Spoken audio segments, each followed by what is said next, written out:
প্রথমেই কবিতা উৎসব এডি ক্রিয়েশনের সকল দর্শক বন্ধুদের শুভেচ্ছা, ভালোবাসা, প্রীতি, নমস্কার ও সালাম জানিয়ে আরম্ভ করছি খুবই জনপ্রিয় অডিও ভিজুয়াল উপন্যাস সনবিলের সূর্যোদয়।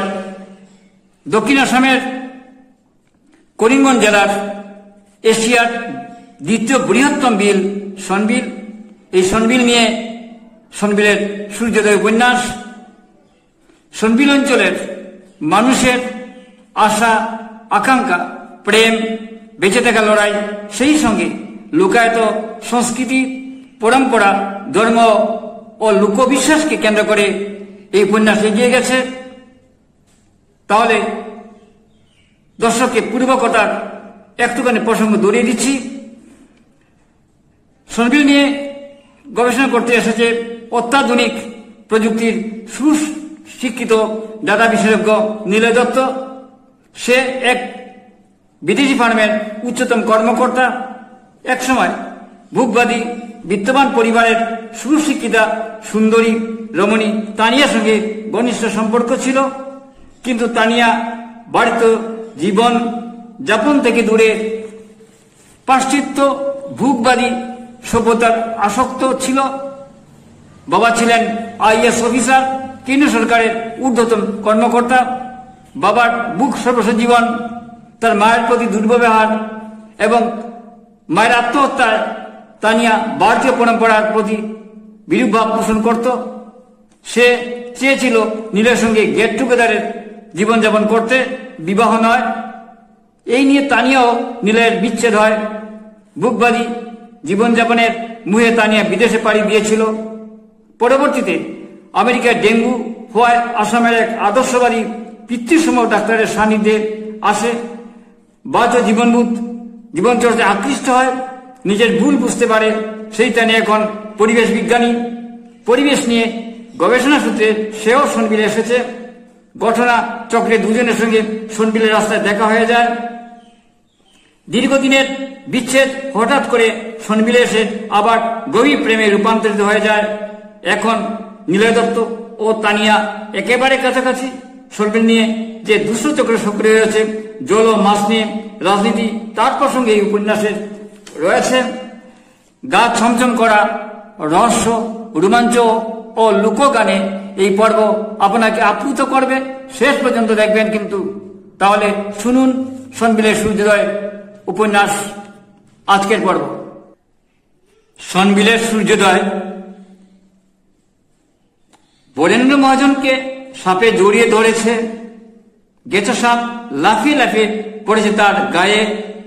তার দুই স্ত্রী কুশবতী ও যশোমতী মাটিতে কাঁদতে কাঁদতে গড়িয়ে পড়েছে।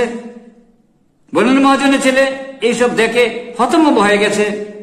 মুখে কোনো কথা নেই। মাঝিরা হাত জোর করে মা মনসা রক্ষা করে বলে জয়ধ্বনি দিচ্ছে। চারিদিকে সাই সাই বাতাসে ফটফট শব্দ হচ্ছে। জ্যোৎস্নার ঝিলিমিলি রূপালী জলে মিশে কেঁপে কেঁপে জল রূপালী হয়ে উঠেছে। সনবিলের মধ্যে ডিঙ্গি নৌকো ঘুরপাক খেয়ে মুকাম কালীবাড়ির দিকে আসছে। গাছগুলো বাতাসে মাথা নাড়ছে, যেন মৎস্যরানীকে স্বাগত জানাচ্ছে। মধ্যে মধ্যে রূপালী মাছ একবার লাফিয়ে পড়েছে জলে, আবার লাফিয়ে উঠেছে নৌকোয়। এই কি সেই মৎস্যরানী? বউয়ের সঙ্গে রোমাঞ্চকর দৃশ্য দেখে হতবাক সবাই।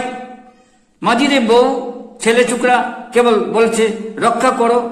আর কখনো সনবিলের ছোট ছোট পোনা মাছ মেরে অনন্ত করবো না আমরা, এই বলে কাঁদতে কাঁদতে কাদা জলে গড়াগড়ি যাচ্ছে কুশবতী। তার সতীন যশোমতীও সেই সঙ্গে বলে যাচ্ছে কেঁদে কেঁদে, মথুরানী আমাদের রক্ষা করো। কখনো কখনো হঠাৎ সংজ্ঞাও হারাচ্ছে যশোমতী। চোখ মুখে জল দিচ্ছে টুম্পা। রসাই গুনিনের সে ভুন, একটা আদি ভৌতিক অবস্থা। রসাই উজার গান শোনা যাচ্ছে, আর হবে না কখনো ভুল। আমরা দেব অঞ্জলি পদ্মপাতা ফুল। সনবিল আমাদের সবকিছু, মাছ আমাদের পণ্য।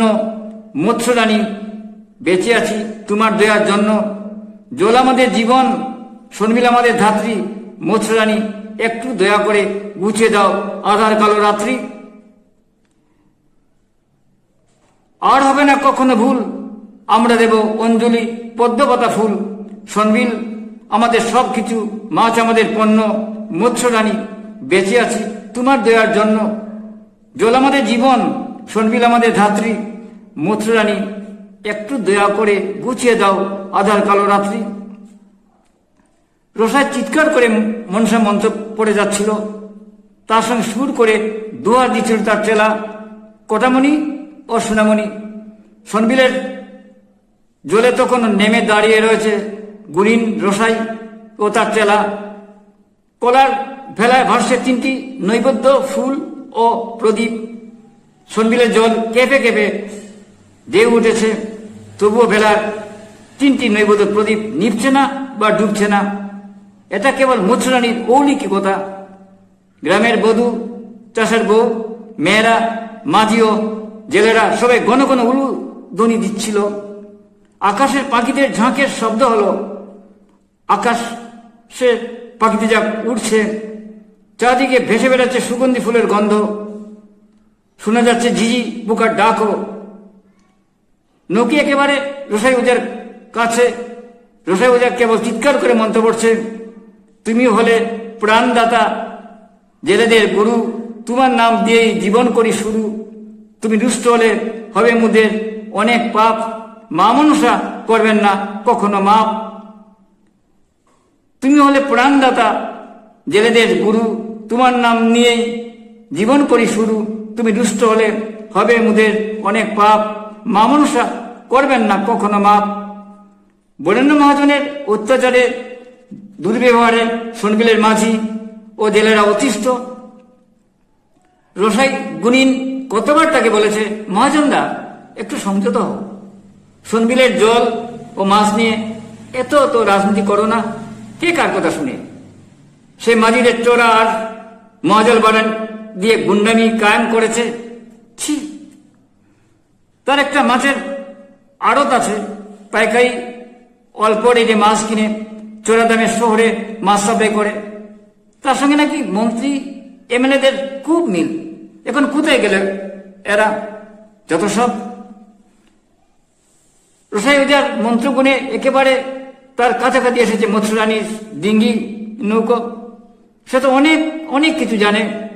গুরিন রসাই ওজা তখন জল ছিটাতে থাকে নৌকোয়। তার চেলা কটামণি, সোনামণি ও তার সঙ্গে জল ছিটাতে থাকে। এইভাবে নাকি মৎস্যরানীর বস্তুতা স্বীকার করতে হয়।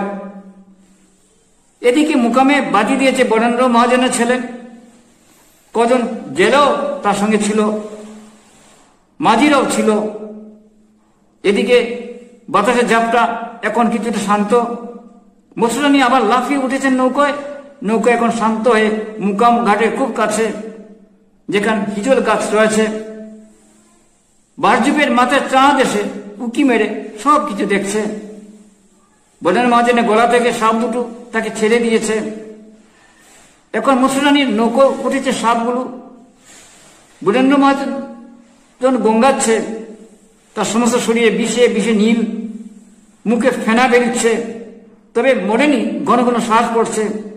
এখনো কাদা থামেনি তার বউ যশোমতীর। বরেন্দ্র মহাজনের ছোট বউ রসমতী বললে, কাঁদিস না দিদি, মৎস্যরানী ক্ষমা করেছেন, তিনি বেঁচে আছেন। গেছে ব্যাংকগুলো বরেন্দ্র মহাজনের কাছ থেকে সরে এসে লাফিয়ে লাফিয়ে আবার ওই হিজল কাছে উঠে গেছে। মৎস্যরানীর ডিঙ্গি নৌকো আবার ঘুরে ঘুরে চলে যাচ্ছে। সবাই একসঙ্গে বলছে, মা মনসা জয় হোক, মৎস্যরানী জয় হোক, মা মনসা জয় হোক, মৎস্যরানী জয় হোক। আমরা এবার নৌকো পুজো করব বলে যশোমতী মানত করে মাথা ঠেকালে। যেতে যেতে দূরে দূরে আর ডিঙ্গি নৌকো নেই। সনবিলের জলের কাঁপন থেমেছে, অর্থাৎ কিনা গুনিন রসাই পূজার মন্ত্র, দুয়ার ও গ্রামবাসী জেলেদের স্তবে খুশি হয়ে ক্ষমা করেছেন দেবী মৎস্যরানী। তবে সুবুদ্ধি না উদয় হলে তার বিপদ কাটবে না। মৃতপ্রায় বরেন্দ্র মহাজনকে দৌড়াদৌড়ি করে নিয়ে যাওয়া হচ্ছে। কজন জেলে ধরে নিয়ে যাচ্ছে। পেছনে পেছনে তার বড় বউ যশোমতী। ও ছোট বউ রসমতিও। পেছন পেছনে অনেক জেলে, গ্রামবাসী, ছেলে ছোকরাও। মুকামের কাছে গুণিনুজা বিষ জানবেন, তার প্রস্তুতি চলছে। নীলদত্ত সবকিছু তার ক্যামেরায় রেকর্ডবন্দি করেছে।